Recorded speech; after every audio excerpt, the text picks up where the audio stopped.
Now, the New York man who barely escaped death as he was pushed onto the subway tracks in front of an oncoming train. Eva Pilgrim is here with that story. Good morning again. Yeah, I don't have to tell you guys, this is every New Yorker's worst nightmare. Joe Lynskey had just finished New Year's Eve brunch with friends and was waiting for the subway when the unthinkable happened. In an ABC News broadcast exclusive, Joe tells us his incredible story of strength and survival. We want to warn you, this video is disturbing.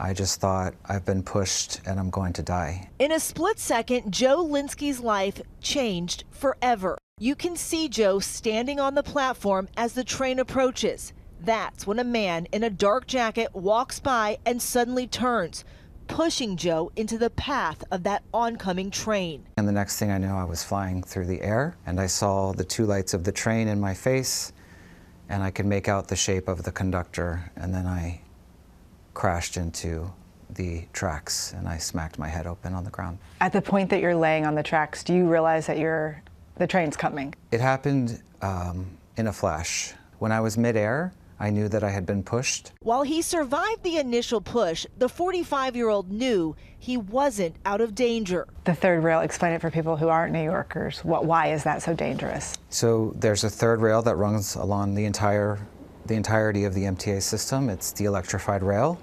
If you touch it at all, you will die immediately. You cannot move. Don't kick your feet. Don't struggle. You will get electrocuted. You will die. So you're screaming for help. I am. A woman did start responding to me about 90 seconds in, and she tried to keep me calm. Joe says after about 4 minutes, he could hear the sirens coming. Be advised, I do have a male on the tracks at that same location. He pushed the male. So the male's under the train right now. 4 minutes is an eternity under a train. It sure felt like it. As the sirens were approaching, I closed my eyes, because then I guess I felt kind of safe that help had arrived. And they dragged me a few feet to the opening between the two subway cars, and they told me to raise my hands above my head, and two firefighters on the platform pulled me up onto the platform, and I heard my ribs crack. It was unbelievably painful. Joe had a fractured skull, 4 broken ribs, and a ruptured spleen. But to everyone's amazement, Joe had survived. He's alive! I can't thank all of them enough, and especially John and Jonathan, for getting me out from underneath that one train. When you were pulled off that track, you asked about one thing. My dog Leo, he's 16, he's a dachshund, he's a rescue.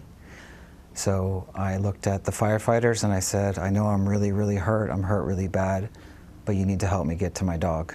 He spent 7 days in the hospital, 5 in ICU. The nursing staff there and the care team there was amazing, truly amazing. Police eventually arresting 23-year-old Kamel Hawkins for pushing Joe onto the tracks. He's been indicted on multiple charges, including attempted murder, pleading not guilty.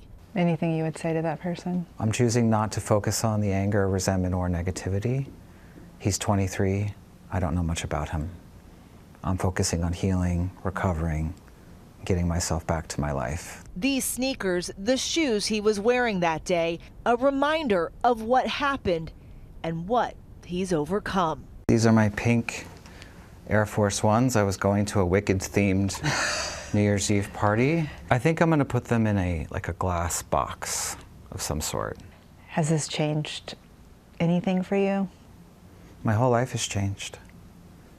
Yes. It's a powerful reminder that this can all be taken away from you at any moment.